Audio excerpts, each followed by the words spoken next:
स्वः तत्सवितुर्वरेण्यं भर्गो देवस्य धीमहि धियो यो नः प्रचोदयात्।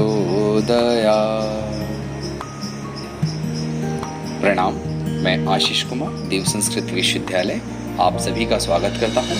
आज हम योग एवं प्रबंधन की कक्षा में खंड 4 पारिवारिक एवं सामाजिक प्रबंधन पर चर्चा करेंगे। समायोजन क्या होता है? समायोजन किस प्रकार किया जा सकता है? परिवार एवं समाज में समायोजन की क्या आवश्यकता होती है? इन सभी बिंदुओं पर हम चर्चा करेंगे। इसके बाद में हम संतुलित एवं आकर्षक व्यक्तित्व तथा नेतृत्व क्षमता का विकास किस प्रकार करें, हम इस पर भी चर्चा करेंगे। तो पहले हम बात करते हैं समायोजन जिंदगी जीने की सबसे महत्वपूर्ण आवश्यकता है। संबंधों की गरिमा तथा विचारों एवं भावनाओं के स्पर्श से तालमेल पनपता एवं विकसित होता है। अतः जिस प्रकार से मानव जीवन में हवा, पानी, भोजन की आवश्यकता होती है, उसी प्रकार से व्यक्ति विकास, पारिवारिक शांति एवं सामाजिक समृद्धि के लिए हमें समायोजन की भी आवश्यकता पड़ती है। कहा जाता है कि समायोजन ही समाधान है। प्रस्तुत जितने भी संकट हैं उसमें समायोजन ही प्रमुखता से अपना स्थान रखता है। जिसमें जितनी सामंजस्य की क्षमता होगी वह उतना ही प्रखर आगे बढ़ते चलेगा। प्रसन्नता और संतोष समायोजन के मुख्य आधार है और समायोजन से हमारे व्यक्तित्व का बहुआयामी रूप प्रकट होता है।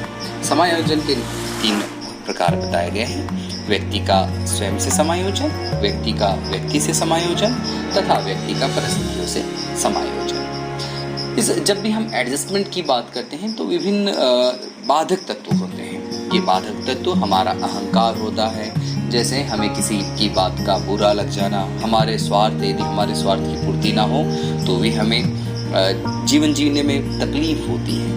लापरवाह व्यवहार, नकारात्मक चिंतन, संशयवादी प्रवृत्ति, तुलनात्मक प्रवृत्ति और भी न जाने ऐसी एक लंबी सी लिस्ट है जिसमें हम देख सकते हैं कि ये सभी कारक हमें एक अच्छा जीवन जीने में बाधक उत्पन्न करते हैं।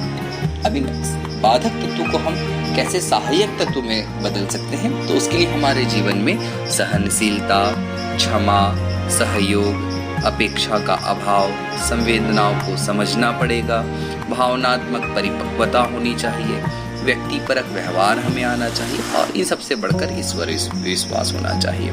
जीवन का आधार ही समायोजन है।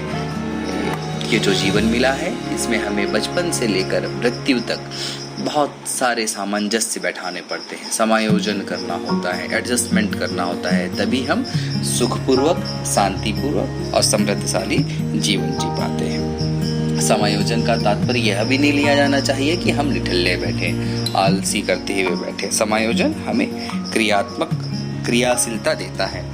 समायोजन हमें आगे बढ़ने की प्रेरणा देता है कि द्वंद्वों में हम घबराएं नहीं, उसका साहस, हिम्मत और लगन से सामना करें। अब हम बात करते हैं पारिवारिक समायोजन की।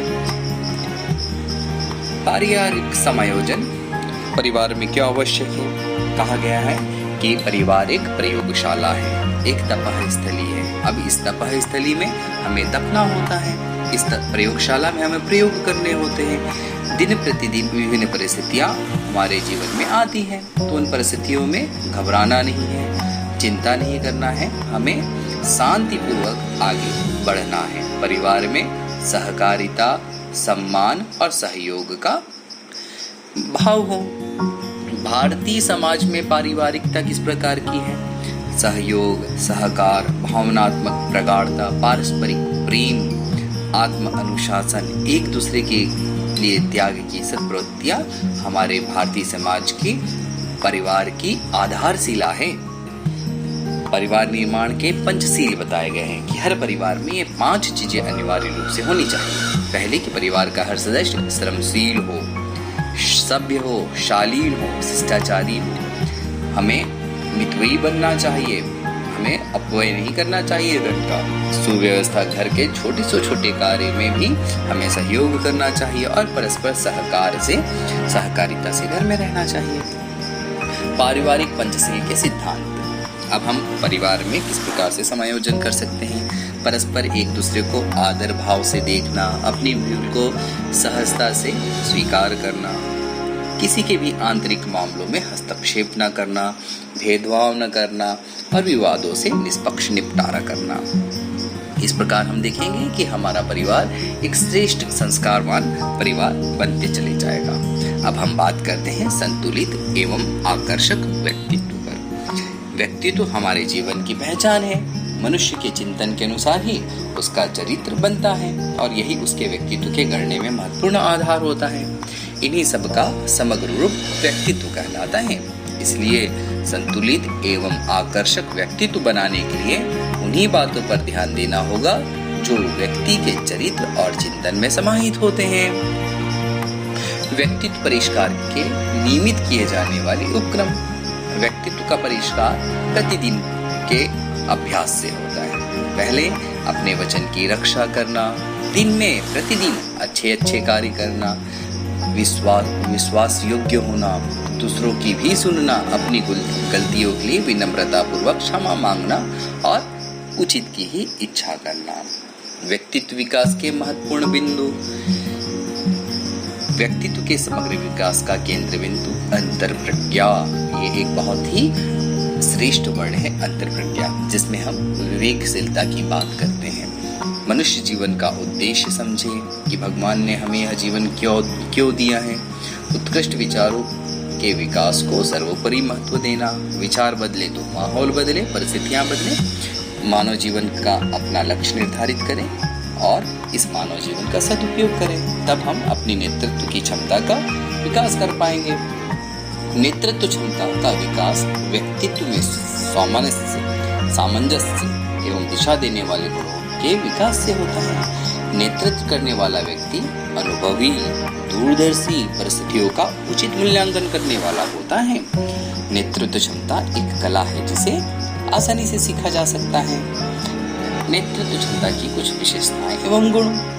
नेतृत्व हमारे समग्र व्यक्तित्व को परिलक्षित करता है। मिलनसार व्यक्ति ही नेतृत्व कर सकता है।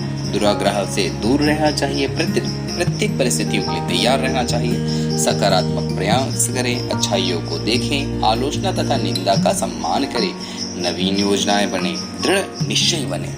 इस प्रकार से हम अपनी नेतृत्व क्षमता का विकास कर पाएं।